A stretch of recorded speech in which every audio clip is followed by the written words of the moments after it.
A gruesome and heartbreaking story tonight out of Barber County, Alabama. The family of a missing 18-year-old says after searching for him for days, they made a horrifying discovery in the woods.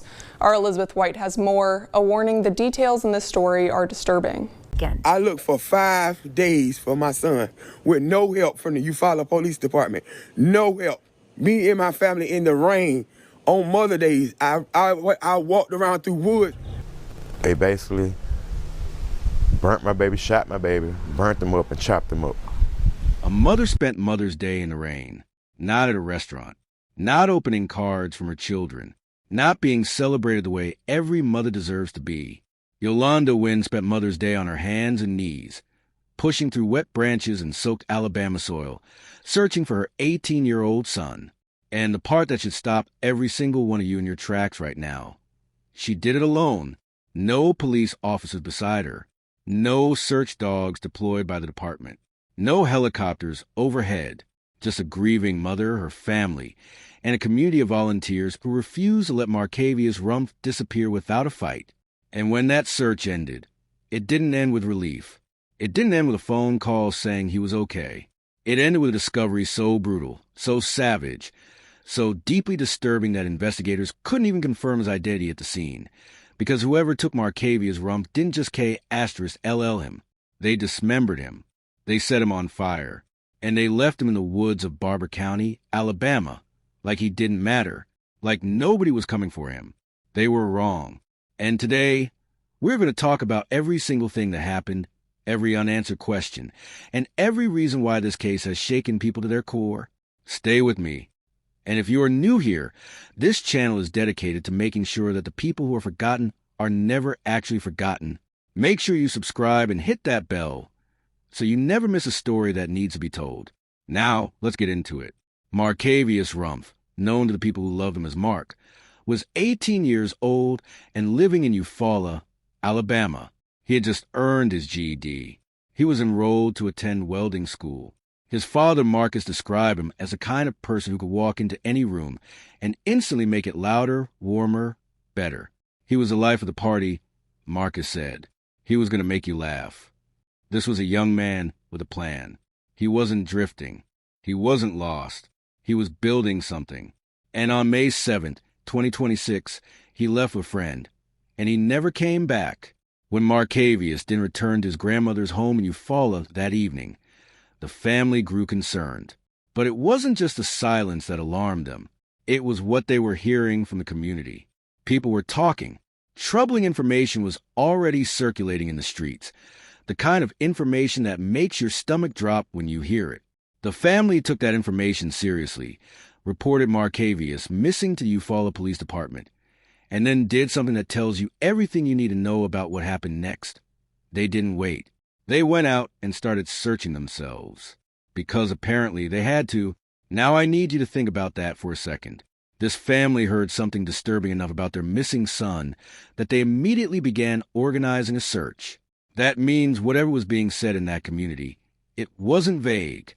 It was specific enough to send his mother and father into the woods. So the question I keep coming back to is this. If the streets were already talking, why weren't the police listening? 4 or 5 straight days, a 12-person search party organized entirely by Markavious' family covered ground through Barber County. They brought ATVs. They brought drones. They brought a hound dog. They showed up with every resource they could pull together because no one else was pulling resources together for them.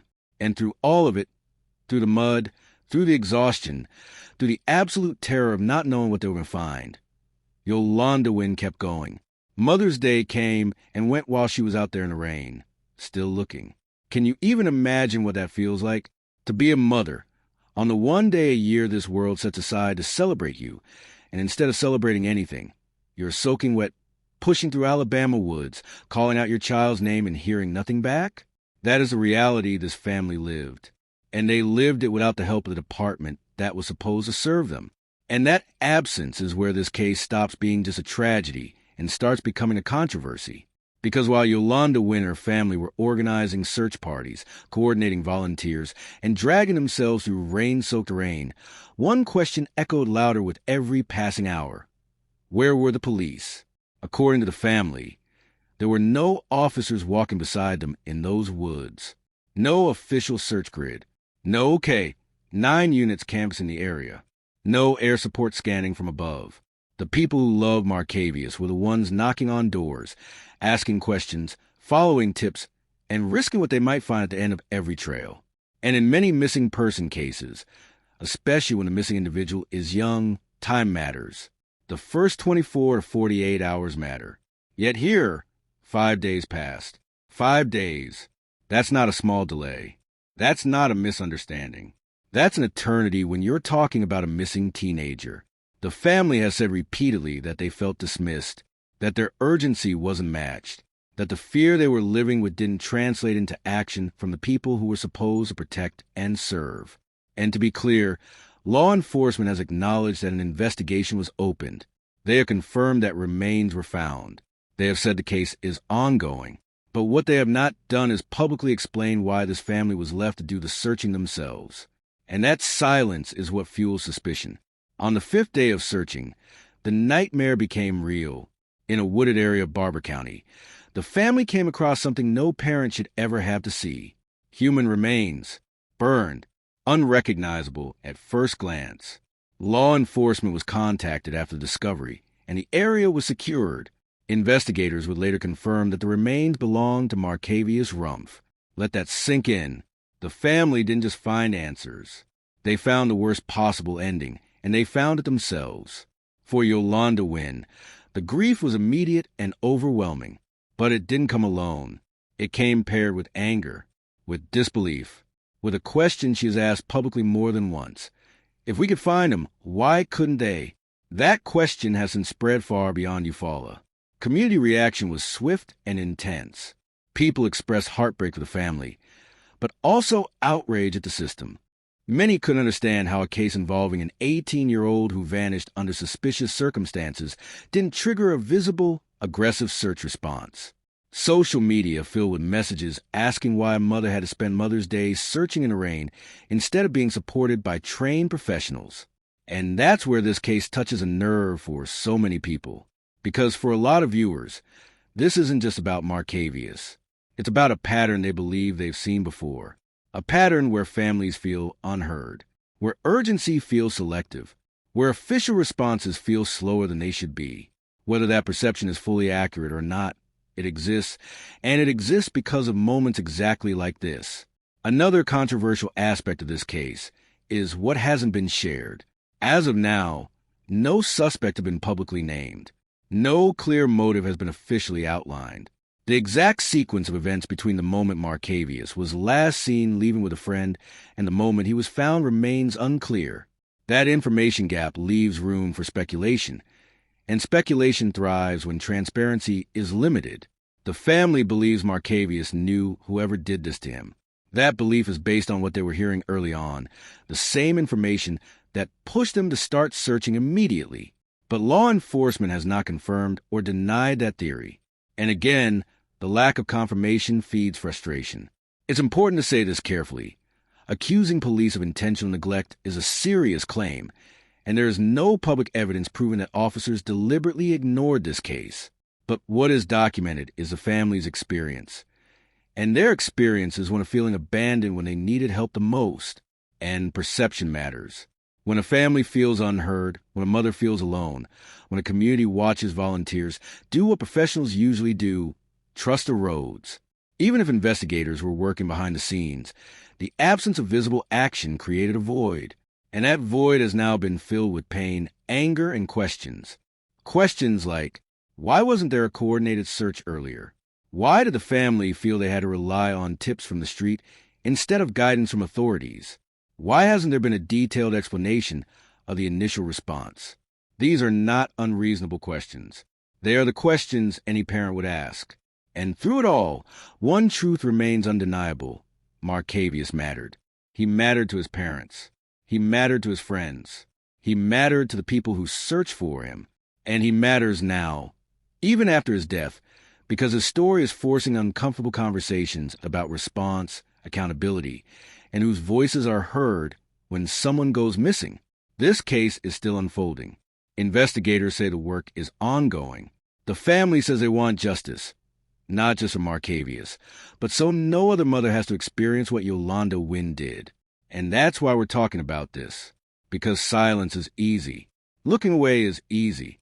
But remembering, questioning, and demanding answers, that's how stories like Markavious Rumph's are kept alive. And that's what we're going to continue to do here. Right now, investigators say the case is still active. They say they are working leads. They say they want justice. But for the family, justice cannot begin until truth comes first. And truth requires transparency. It requires answers. It requires explaining not just who did this, but how an 18-year-old could vanish, rumors could circulate, a family could mobilize, and yet official urgency still felt absent. This is where the case shifts from grief to responsibility. Because when people ask why this story has struck such a nerve, it's not only because of how Markavious was found, it's because of how he was searched for. Or rather, who did the searching? A system designed to respond to emergencies appeared distant, while a mother and volunteers stepped into danger themselves. That reality has forced uncomfortable questions that no press release can erase. And here's the part that matters most going forward. Cases like this don't fade because families let them go. They fade when the public stops paying attention. The Rumph family has made it clear they won't stop asking questions. They won't stop pushing. They won't allow their son to become another name that people vaguely remember but no longer talk about. For them, remembering is an act of resistance. Speaking is an act of survival. The community response proves they are not alone. People across Alabama and far beyond it have shared this story not out of morbid curiosity, but out of a sense that something here went wrong, that a line was crossed, that a moment passed where intervention could have changed everything. And while we must be careful not to jump conclusions, we must be equally careful not to accept silence as an answer. If law enforcement follow protocol, then the public deserves to understand that protocol. If mistakes were made, they must be acknowledged, because accountability isn't an attack. It's a safeguard. It's how trust is rebuilt. It's how future families are protected from experiencing the same isolation. At the center of all of this is a young man who had plans, who had laughter in him, who had a future that was stolen, and a mother who now carries a pain no parent should ever know. This channel exists for moments like this.